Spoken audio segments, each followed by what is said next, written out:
नमस्कार, मैं हूं खुशबू पांडे। स्वागत है आपका हमारे खास कार्यक्रम जनता सरकार, जिसमें हम बात करेंगे सत्ता के सिंहासन से लेकर जनता के सरोकार तक। साथ ही हम आपको बताएंगे प्रदेश सरकार की हर उस योजना के बारे में जिनका सीधा संबंध हरियाणा के जनता से। जो योजनाएं प्रदेश के विकास को नई गति प्रदान करेंगी, हरियाणा की जनता का चहुमुखी विकास भी करेंगी, ताकि प्रदेश की जनता तरक्की की राह पर आगे बढ़े और हरियाणा प्रदेश निरंतर उन्नति की नई ऊंचाइयों को छूता हुआ प्रगतिशील रहे। तो अगले 30 मिनट तक बन रही हमारे साथ और देखते रहिए जनता सरकार।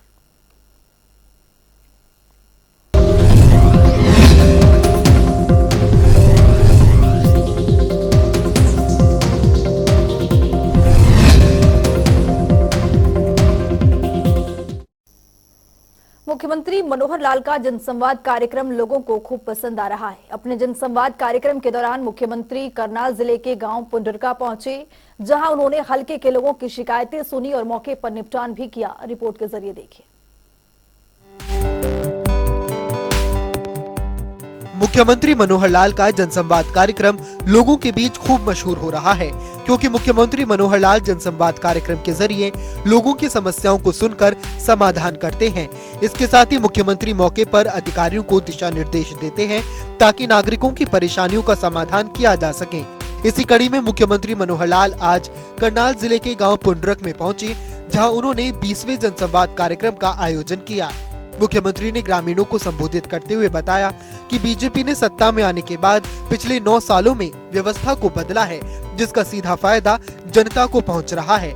इसके साथ ही अब विपक्षी भी अब सत्तारूढ़ सरकार को पोर्टल की सरकार कहने लगे हैं। नई व्यवस्थाओं के तहत लोगों के काम हाथों हाथ होने लगे हैं और भ्रष्टाचार पर अंकुश लगा है। मुख्यमंत्री मनोहर लाल ने बताया कि पिछली सरकार ने 10 साल में जितने विकास कार्य कराए, उससे 2 गुना अधिक भाजपा ने 9 साल में कर दिए। इतना ही नहीं, कांग्रेस राज में जितना पैसा खर्च होता था, उससे आधे में विकास कार्य पूरे कराए गए हैं। वहीं उन्होंने बताया कि 2014 से पहले 100 में से 15 पैसे ही नीचे तक पहुंचते थे, लेकिन अब एक क्लिक से 100% राशि लाभार्थियों के खातों में पहुंचती है। उन्होंने कहा कि एक दौर था जब बुढ़ापा पेंशन बांटते समय शाम को अगर 10 लोगों की पेंशन बच जाती थी तो उसे उल्टा सीधा अंगूठा लगाकर वितरित हुआ दिखा दिया जाता था, लेकिन अब ऐसा नहीं है। गांव में विकास के लिए कितनी ग्रांट भेजनी है, ये आबादी अनुसार तय कर दिया गया है। इस राशि को पंचायतों अथवा नगर निगम को खर्च करने की आजादी है, जिसके लिए उन्होंने अधिकारियों को निर्देश दिए कि गांव में जिनके परिवार पहचान पत्र नहीं बने हैं, तुरंत बनाए जाएं। उन्होंने कहा कि परिवार पहचान पत्र एक महत्वपूर्ण दस्तावेज बन चुका है। विभिन्न योजनाओं का फायदा लेने के लिए पीपीपी जरूरी है। तो चलिए ग्राफिक्स के जरिए समझते हैं। पुंडरक में मुख्यमंत्री ने किया जनसंवाद कार्यक्रम। व्यवस्था परिवर्तन का जनता को हो रहा फायदा। पीपीपी के आंकड़ों के अनुसार पुंडरक की आबादी 3863 है। 53% लोगों की आय 1,80,000 से कम है। आयुष्मान भारत योजना के तहत 1,731 लोग पात्र हैं। आयुष्मान भारत योजना में से 1,565 के कार्ड मंजूर हुए। 108 लोग योजना का उठा चुके हैं लाभ। सरकार ने इलाज पर खर्च किए 40 लाख रुपए। वहीं मुख्यमंत्री मनोहर लाल ने कहा कि पीपीपी के आधार पर गांव में 133 नए राशन कार्ड बने हैं। पहले जन्मे से राशन कार्ड धारकों की संख्या 357 थी, जो अब बढ़कर 490 हो गई है। 3 लोगों की बुढ़ापा पेंशन खुद बनी है, इसके लिए उन्हें दफ्तरों के चक्कर नहीं काटने पड़े। मुख्यमंत्री ने कहा कि सिफारिश के आधार पर नौकरी का दौर खत्म हो चुका है। 9 साल में इस गांव में 20 लोगों को केंद्र और 20 को राज्य सरकार की नौकरी मिली है। मुख्यमंत्री अंत्योदय परिवार योजना के तहत 20 लोगों के ऋण मंजूर हो चुके हैं। गांव में 2 करोड़ 88 लाख के विकास कार्य कराए गए हैं।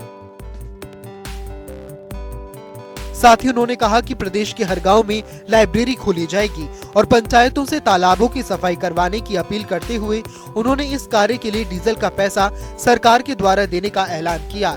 गांव के सतपाल, रोशन और बनारसी की बुढ़ापा पेंशन मौके पर ही बनाई गई। मुख्यमंत्री ने कहा कि अगला चुनाव भी आपका अपना होगा। कुछ लोग उल्टी सीधी बातें भी करेंगे। केंद्र में नरेंद्र मोदी और राज्य में बीजेपी की तीसरी बार सरकार बनाने के लिए चुनाव की तैयारी आपको खुद करनी है। इस कार्यक्रम के अवसर पर मुख्यमंत्री ने बताया कि प्रधानमंत्री नरेंद्र मोदी ने हर साल 14 अगस्त को विभाजन विभीषिका स्मृति दिवस मनाने का आह्वान किया है और आज के दिन अंग्रेजों ने देश का विभाजन किया, जिसके कारण बड़ी संख्या में लोग शहीद हुए और लाखों को देश छोड़कर आना जाना पड़ा। उन्होंने कहा कि इस घटना को आज 76 साल हो गए हैं और विभाजन की दर्द भरी कहानियां उस समय से बुजुर्गों से सुनी जा सकती हैं। उन्होंने कहा कि उचाना बाईपास पर रेलवे अंडरब्रिज पर शेड डालने में बाधा बन रही बिजली की तारें अभी तक न हटाए जाने के मामले में कड़ा संज्ञान लिया गया है, जिस पर मुख्यमंत्री मनोहर लाल ने कहा कि एक दूसरे विभाग से जुड़ा विकास कार्य पैसों के अभाव में नहीं रुकना चाहिए। साथ ही एस्टीमेट मंजूर होता रहेगा। फिलहाल खंभों की ऊंचाई बढ़ाकर लाइन को ऊपर उठा दे, काम तेजी से और जितना जरूरी हो उतना करें। इस मौके पर उपायुक्त अनीश यादव, एडीसी वैशाली शर्मा, एसपी शशांक कुमार सावंत सहित विभिन्न विभागों के अधिकारी मौजूद रहे। ब्यूरो रिपोर्ट, जनता टीवी। हर घर तिरंगा अभियान के तहत करनाल जिले में भव्य तिरंगा यात्रा निकाली गई। इस यात्रा का नेतृत्व खुद मुख्यमंत्री मनोहर लाल ने किया है। इस अवसर पर मुख्यमंत्री मनोहर लाल ने बताया कि आजादी बहुत संघर्षों और बलिदान के बाद मिली है। रिपोर्ट के जरिए देखिए। आजादी के अमृत महोत्सव की श्रृंखला में करनाल शहर में भव्य तिरंगा यात्रा निकाली गई। इस यात्रा की अगुवाई खुद हरियाणा के मुख्यमंत्री मनोहर लाल ने की। इस यात्रा के शुरू होने से पहले मुख्यमंत्री ने बताया कि आजादी बहुत संघर्षों और बलिदान के बाद मिली है। हमारे देश के अनगिनत लोगों ने अपने प्राणों की शहादत दी है, तब हमें आजादी मिली है। हम इस आजादी को कायम रखने के लिए संकल्पित हैं। यात्रा के दौरान मुख्यमंत्री मनोहर लाल ने बताया कि हमें देश की प्रगति के लिए कार्य करना चाहिए और देश के लिए जीना चाहिए। उन्होंने कहा कि हमें 15 अगस्त 1947 को आजादी मिली। इसी वजह से प्रधानमंत्री नरेंद्र मोदी के आह्वान पर देश भर में तिरंगा यात्रा निकाली जा रही है। इसी कड़ी में करनाल में तिरंगा यात्रा निकाली गई। मुख्यमंत्री ने कहा कि आज आजादी से पूर्व का दिन है, जिसे हमें विभाजन विभीषिका के रूप में याद करते हैं। अंग्रेजों ने हमारे देश के टुकड़े कर दिए, जिसकी त्रासदी बहुत से लोगों को झेलनी पड़ी। मुख्यमंत्री मनोहर लाल ने समस्त करनाल और प्रदेशवासियों को स्वतंत्रता दिवस की बधाई और शुभकामनाएं दी। पहले तो मैं आज स्वतंत्रता दिवस के पूर्व दिन ये तिरंगा यात्रा करनाल की विधानसभा क्षेत्र की निकल रही है। इस अवसर पर मैं आपके माध्यम से न केवल करनाल की जनता बल्कि पूरे प्रदेश और देश की जनता को आज़ादी की, स्वतंत्रता की बहुत बहुत बधाई और शुभकामना देता हूँ। साथ ही आज 14 अगस्त है। विभाजन विभीषिका दिवस के रूप में इसको स्मरण करने का आह्वान प्रधानमंत्री जी ने जैसे किया था, वैसे ही देश भर में, हरियाणा प्रदेश में भी ये कार्यक्रम सब किए जा रहे हैं, ताकि वो जो पीड़ा की दास्तां 14 अगस्त 1947 की देश के विभाजन की, वो भी सब लोगों को स्मरण कराई जा सके। लाखों लोग उसमें शहीद हुए थे उस समय। ऐसे उन शहादतों को, उन बलिदानियों को भी मैं अपनी ओर से नमन करता हूँ। वहीं तिरंगा यात्रा के लिए बड़ी संख्या में लोग रामलीला ग्राउंड में पहुंचे। सभी अपने हाथों में तिरंगा लिए हुए थे। इसके बाद मुख्यमंत्री मनोहर लाल ने तिरंगा यात्रा की अगुवाई की और तिरंगा यात्रा जैसे जैसे शहर के अंदर से गुजरी, भारत माता के जयकारों से शहर की गलियां गूंज उठी। पूरा माहौल देशभक्ति के रंग में रंग गया। हर किसी ने गर्मजोशी से इस यात्रा का स्वागत किया। साथ ही आम जन ने गर्मी को ध्यान में रखते हुए जगह जगह पीने के पानी की छबील भी लगाई और यात्रा के साथ साथ देशभक्ति गीतों को गाते हुए डीजे भी चलाया, जिस पर लोगों ने नाच गाकर तिरंगा यात्रा में जन भागीदारी निभाई। इस अवसर पर अर्बन मंडल अध्यक्ष सुनील गुप्ता, रामनगर मंडल अध्यक्ष राजेश अग्गी, शहरी मंडल कार्यकारी अध्यक्ष बिशन सिंह शेखावत सहित सैकड़ों की संख्या में कार्यकर्ताओं की भीड़ मौजूद रही। जनता टीवी के लिए करनाल से कमल मिड्ढा की रिपोर्ट। वहीं फतेहाबाद में विभाजन विभीषिका दिवस पर राज्य स्तरीय कार्यक्रम का आयोजन किया गया, जिसमें मुख्यमंत्री मनोहर लाल ने बतौर मुख्य अतिथि शिरकत की। इस अवसर पर मुख्यमंत्री मनोहर लाल ने जनता को संबोधित करते हुए कहा कि स्वतंत्रता दिवस की पूर्व संध्या पर बंटवारे की त्रासदी झेलने वालों की याद में विभाजन विभीषिका स्मृति दिवस मनाया जाता है। रिपोर्ट देखिए। मुख्यमंत्री मनोहर लाल ने फतेहाबाद में विभाजन विभीषिका स्मृति दिवस पर आयोजित राज्य स्तरीय कार्यक्रम में शिरकत की। इस दौरान उन्होंने जनता को संबोधित भी किया। उन्होंने कहा कि स्वतंत्रता दिवस की पूर्व की संध्या पर बंटवारे की त्रासदी झेलने वालों के बलिदानों के कारण आज हम सभी खुली हवा में सांस ले रहे हैं। आज के दिन अपनी शहादत देने वाले लोगों को याद करने के लिए प्रधानमंत्री नरेंद्र मोदी ने 14 अगस्त को विभाजन विभीषिका स्मृति दिवस के रूप में मनाने की घोषणा की थी। इसके लिए उन्होंने प्रधानमंत्री नरेंद्र मोदी का आभार व्यक्त किया। मुख्यमंत्री मनोहर लाल ने कहा कि आज का दिन भारत के बंटवारे का दुखद दिन है। वर्ष 1947 में भारत की आजादी की प्रक्रिया चल रही थी, तो आज के दिन भारत माता की छाती पर लकीर खींचकर देश का विभाजन भी किया गया था। हमें आजादी तो मिली, लेकिन इस आजादी की हमें भारी कीमत चुकानी पड़ी। आज का दिन हमें बंटवारे के कारण जान गंवाने वाले अपने पूर्वजों की याद तो दिलाता ही है, साथ ही हमें भाईचारे का संदेश भी देता है। आज का ये दिन बहुत ही एक विशेष दिन, इसकी को मैं संज्ञा दूंगा। जैसा स्वामी जी ने कहा, 14 अगस्त देश के प्रधानमंत्री जी ने 15 अगस्त 2021 के दिन लाल किला के प्राचीर से इस विषय की याद सारे देश को, दुनिया को कराई थी। जब से देश आजाद हुआ है, उस समय से लेकर के और अभी तक की सरकारें 1921 से पहले तक इस समय केवल जश्न तो मनाते थे। 15 अगस्त का दिन जश्न का दिन है भी सही। आजादी हमको मिली है, गुलामी को दूर करके आजादी प्राप्त करने के लिए बहुत ही बड़ी संख्या में हजारों लाखों लोगों ने एक सपना लिया था। बहुत लोगों ने कुर्बानियां दी, शहीद हुए, जिसके कारण से आजादी की आज खुली हवा में हम सांस ले रहे हैं। लेकिन भाई बहनों, वही एक सत्य कि दूसरा भी एक कटु सत्य है कि आजादी की बहुत बड़ी कीमत चुकानी पड़ी थी। अब वो कीमत शहीदों की शहादत की हो तो सब उसको याद करते हैं, आज भी करते हैं, पहले भी करते थे। लेकिन एक जो कीमत चुकाई गई, जिसको याद करना पूर्व की सरकारों ने कभी ध्यान नहीं दिया, जिसका नरेंद्र मोदी जी ने सार्वजनिक तौर पर उल्लेख किया, और वो था कि आजादी से पहले हमारे देश का विभाजन हुआ। अगर और पीड़ादायक तरीके से मैं कहना चाहूं तो भारत मां के शरीर के अंगों को काट दिया गया। 2 अंग काट दिए, एक पूर्वी पाकिस्तान कहलाया, दूसरा पश्चिमी पाकिस्तान कहलाया। ये पीड़ा 14 अगस्त की रात्रि को हम लोगों ने सही है, देखी है, भोगी है। मुख्यमंत्री मनोहर लाल ने कहा कि विभाजन में भारत माता के 2 टुकड़े हुए, इस त्रासदी को भुलाया नहीं जा सकता। लेकिन पूर्व की सरकारों ने कभी इस ओर ध्यान नहीं दिया और न ही हमारे पूर्वजों को याद किया। वो विभाजन ऐसी त्रासदी है जिस पर आजादी के बाद भी लगभग आधा साहित्य भरा पड़ा है। मुख्यमंत्री ने कहा कि पंचनद संस्था ने पिछले 15 सालों से विभाजन के पीड़ितों को याद करने का जिम्मा उठाया है।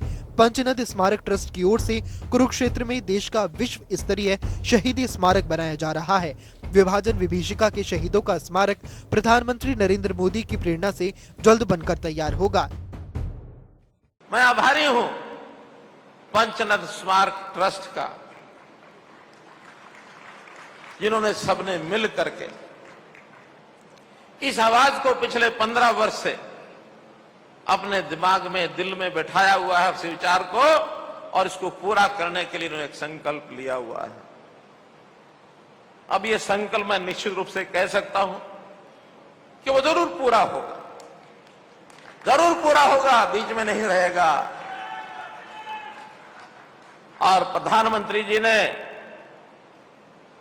जो बात लाल किला से 15 अगस्त 2021 को बोली थी, उसको मैं दोहरा रहा हूं, उसको पूरा करने के लिए भी आवश्यक है। विभाजन की पीड़ा को कभी भुलाया नहीं जा सकता। वैसी नफरत और हिंसा के कारण हमारी लाखों बहनें और भाई दरबदर हो गए और तमाम लोगों को अपनी जान से हाथ धोना पड़ा। ऐसे शहीदों की याद में विभाजन विभीषिका स्मृति दिवस 14 अगस्त को याद किया जाए और उनकी यादगार में स्मारक बनाए जाएं जगह जगह। मुख्यमंत्री ने समाज के लोगों से अपील करते हुए कहा कि पंचनद स्मारक ट्रस्ट की ओर से बनाए जा रहे स्मारक में सहयोग करें। उन्होंने कहा कि वे खुद अपने संपर्क से समाज के लोगों के सहयोग से 5.5 करोड़ रुपए की राशि इकट्ठा करके देंगे। इसके अलावा उन्होंने विधायक सुभाष सुधा, विनोद भयाना, श्रीमती सीमा रेखा, प्रमोद विज समेत 11 लोगों की ओर से 51 लाख रुपए के सहयोग की भी घोषणा की। मेरे पास इन्होंने सूची भेजी है 1 2 3 4 5 6 7 8 9 10 लोगों की, सभी मंच पर बैठे हैं। और भी आगे कोई एक और 11 लोगों की सूची है। अब इन सब 11 लोगों ने कहा कि इस स्मारक में जो बनेगा शहीदी धाम पंचनाथ स्मारक पिपली में, उसके लिए जो खर्च बताया गया है, सभी 11 लोग 51 लाख रुपया इकट्ठा करके देंगे, कहीं से भी देंगे। और ट्रस्ट का एक नियम होता है, कोई ट्रस्टी एक ट्रस्ट से दूसरे ट्रस्ट में पैसा ट्रांसफर नहीं करा सकता है। अगर कानून के जानकर बैठे तो बता दे, वरना मुझे इस ट्रस्टी यहाँ की ट्रस्टी छोड़नी पड़ेगी, तब मैं सरकार से दे सकता हूँ। वो अलग बात है, सरकार से सहयोग कराएंगे, लेकिन मैं अपने प्रयत्नों से, जैसा 51 लाख 11 लोगों के हुए हैं, ये 5.5 करोड़ रुपया है। 5.5 करोड़ रुपया मैं अपने संपर्क से और इसमें अपना योगदान कराऊंगा।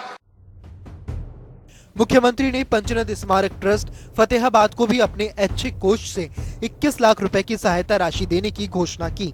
इसके अलावा शिवधाम नवीनीकरण योजना के तहत स्थानीय शिवपुरी शमशान घाट के लिए भी 21 लाख रुपए की राशि को मंजूर करने की घोषणा की। आज के दिन मैं इतना ही कहूंगा कि जो देशभक्ति का वातावरण बनाने के लिए हमारे प्रधानमंत्री जी ने भी कहा है कि 14 अगस्त ये विभाजन विभीषिका दिवस मनाया जाए और 15 अगस्त की याद में स्वतंत्रता दिवस के नाते देश भर में तिरंगा यात्राएं निकाली जाएं, मेरा देश मेरी माटी, इस अभियान को चलाया जाए। सब मिलाकर के देशभक्ति, मेरा धर्म देशभक्ति है, मेरा कर्म देशभक्ति है, मेरा मर्म देशभक्ति है। देशभक्ति है तो सब कुछ है, देश है तो सब है, देश नहीं है तो कुछ नहीं है। इस भावना से चलेंगे तो गारंटी से कह सकते हैं कि आगे इस देश का कोई बिगाड़ नहीं सकता है। इस अवसर पर महामंडलेश्वर स्वामी धर्मदेव जी ने कहा कि फतेहाबाद की जनता ये कह रही है कि जब से हरियाणा बना है तब से आज तक फतेहाबाद में पहली बार कोई मुख्यमंत्री राष्ट्रीय ध्वज फहराने आ रहे हैं। 15 अगस्त को स्वतंत्रता दिवस के अवसर पर फतेहाबाद में राष्ट्रीय ध्वज फहराने वाले मनोहर लाल पहले मुख्यमंत्री होंगे। यह फतेहाबाद वासियों के लिए ऐतिहासिक क्षण होगा। ब्यूरो रिपोर्ट, जनता टीवी। हरियाणा की मनोहर सरकार के कुशल मार्गदर्शन में प्रदेश उन्नति और प्रगति के राह पर अग्रसर हो रहा है। इन सबकी बानगी तब देखने को मिले जब मुख्यमंत्री मनोहर लाल ने आज आयुष्मान भारत चिरायु हरियाणा योजना के विस्तारीकरण के लिए पोर्टल लॉन्च किया है। रिपोर्ट देखिए। हरियाणा और हरियाणा वासियों के उत्थान के लिए काम कर रहे मुख्यमंत्री मनोहर लाल ने सोमवार को एक बड़ा तोहफा प्रदान किया है। दरअसल मुख्यमंत्री मनोहर लाल ने आयुष्मान भारत चिरायु हरियाणा योजना के विस्तारीकरण के लिए एक पोर्टल को लॉन्च किया। अब इस योजना के तहत 1,80,000 रुपए से 3 लाख रुपए वार्षिक आय वाले परिवारों को भी 5 लाख रुपए तक के इलाज का लाभ मिलेगा। मुख्यमंत्री मनोहर लाल ने कहा कि आयुष्मान भारत योजना में 1,20,000 रुपए सालाना आय वाले परिवारों को शामिल किया गया था, जिनका नाम SECC 2011 के डाटा में था। इससे प्रदेश के लगभग 9.36 लाख परिवारों को लाभ मिला है। हरियाणा सरकार ने ज्यादा से ज्यादा लोगों को इस योजना का लाभ देने के उद्देश्य से इस योजना का दायरा बढ़ाते हुए चिरायु हरियाणा योजना शुरू की है और सालाना आय की सीमा को 1,20,000 रुपए से बढ़ाकर 1,80,000 रुपए किया है। जो पिछली योजना प्रधानमंत्री जी ने शुरू की थी जिसको आयुष्मान प्रधानमंत्री जन आरोग्य योजना जिसका नाम था AYPMJ, पूरा नाम उसका था आयुष्मान भारत AB, हाँ आयुष्मान भारत PMJAY प्रधानमंत्री जन आरोग्य योजना। इसको जब शुरू किया गया था 23 दिसंबर 2018 को, उस समय हरियाणा के 15.5 लाख परिवार एलिजिबल थे। और वो कौन एलिजिबल थे? जिनका नाम SCCC डाटा 2011 में तैयार हुआ था, और वो डाटा जो था उसी में एलिजिबिलिटी थी। उसके अंदर इनकम का जो स्लैब था 1,20,000 रुपया वार्षिक, ये इनकम का स्लैब था। अब कुछ और भी शर्तें थी, पक्का मकान नहीं होना चाहिए, कोई टू व्हीलर नहीं होना चाहिए, ये सब सरा था, लेकिन इनकम 1,20,000 थी। 15.5 लाख एलिजिबिलिटी हुई। फिर जब हमने उसको पुश करना शुरू किया तो उसमें से बहुत परिवार ऐसे हैं जिनका ना तो कोई हमें फैमिली ID मिला, ना उनका कोई आधार मिला, क्योंकि 11 से चला आ रहा था। तो 18 तक वो संख्या जो अवेलेबल हुई, जो हमको मिली, वो सिर्फ 9,36,000 मिली। उससे सब मिलाकर जब हमने उसको फैमिली ID बना दी, सबकी पहचान कर ली, और ये संख्या बन गई 28 लाख। अब हमने उसको रजिस्टर करना शुरू किया। वो सारे कार्ड सबको धीरे मिल रहे हैं, क्योंकि इसमें समय लगता है। अभी तक 56 लाख लोगों के आयुष कार्ड और चिरायु योजना के कार्ड बन चुके हैं, बाकी अभी लगातार बन रहे हैं। इस मौके पर सांसद सुनीता दुग्गल, सार्वजनिक उपक्रम ब्यूरो के अध्यक्ष सुभाष बराला सहित अन्य गणमान्य अतिथि उपस्थित थे।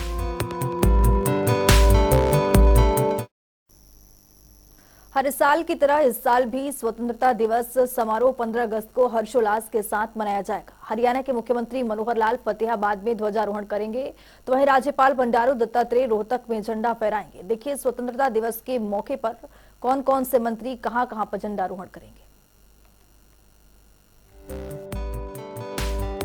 आजादी के अमृत महोत्सव के दौरान हरियाणा प्रदेश में स्वतंत्रता दिवस समारोह 15 अगस्त को हर साल की भांति हर्षोल्लास, जोश और उत्साह के साथ आयोजित किया जाएगा।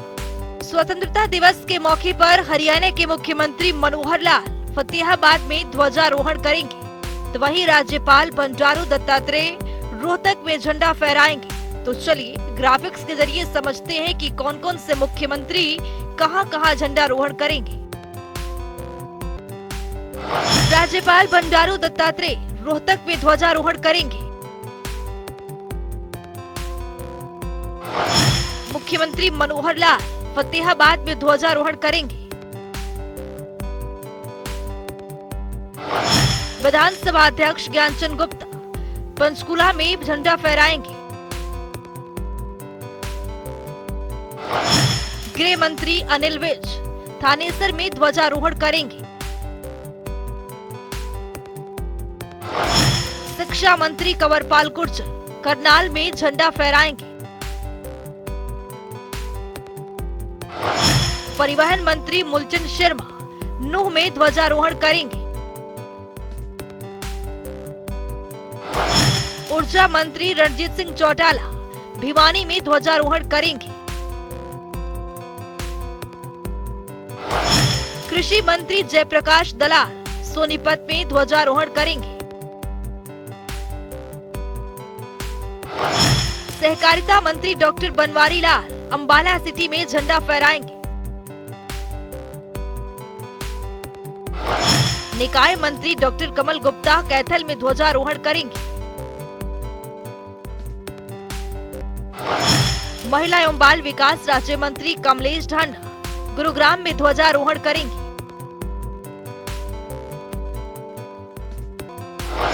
फरीदाबाद में राज्य मंत्री सरदार संदीप सिंह झंडा फहराएंगे। केंद्रीय राज्य मंत्री कृष्णपाल गुर्जर पलवल में ध्वजारोहण करेंगे। सुनीता दुग्गल सिरसा में ध्वजारोहण करेंगी। रमेश चंद्र कौशिक गोहाना में ध्वजारोहण करेंगे।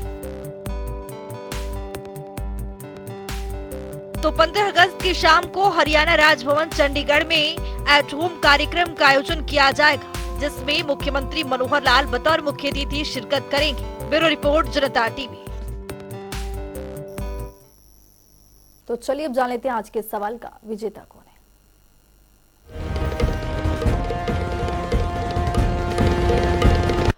तो बात अब आज के विजेता की। जैसा कि आप जानते हैं, हर रोज एक नया सवाल पूछते हैं, साथ ही उसको उपहार भी देते हैं। तो चलिए अब जान लेते हैं कल का हमारा सवाल क्या था और कौन है इसका विजेता। कल का हमारा सवाल था, हरियाणा में ई कर्मा योजना का मुख्य उद्देश्य क्या है। इसका सही जवाब है ए, रोजगार प्राप्त करना। ढेरों जवाब आए, लेकिन आज के हमारे विजेता हैं मुकुल सिंह हिसार से। मुकुल, आपको बहुत बहुत बधाई। तो फिर पूछेंगे आज का सवाल, देखते रहिए जनता टीवी।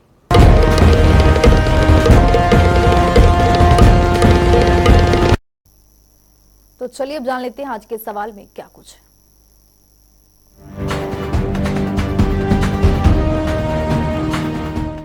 हर रोज की तरह हाजिर हूं आज का सवाल लेकर। जैसा कि आप जानते हैं, हर रोज एक नया सवाल पूछते हैं, सही जवाब देने वाले के नाम और तस्वीर अपने टेलीविजन स्क्रीन पर दिखाते हैं, साथ ही उसको उपहार भी देते हैं। तो चलिए अब नजर डालते हैं आज के सवाल पर।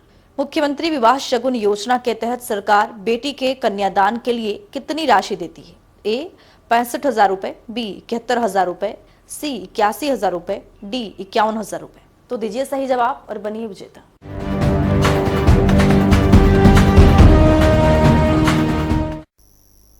तो हमारे खास कार्यक्रम जनता सरकार में आज के लिए इतना ही। नमस्कार।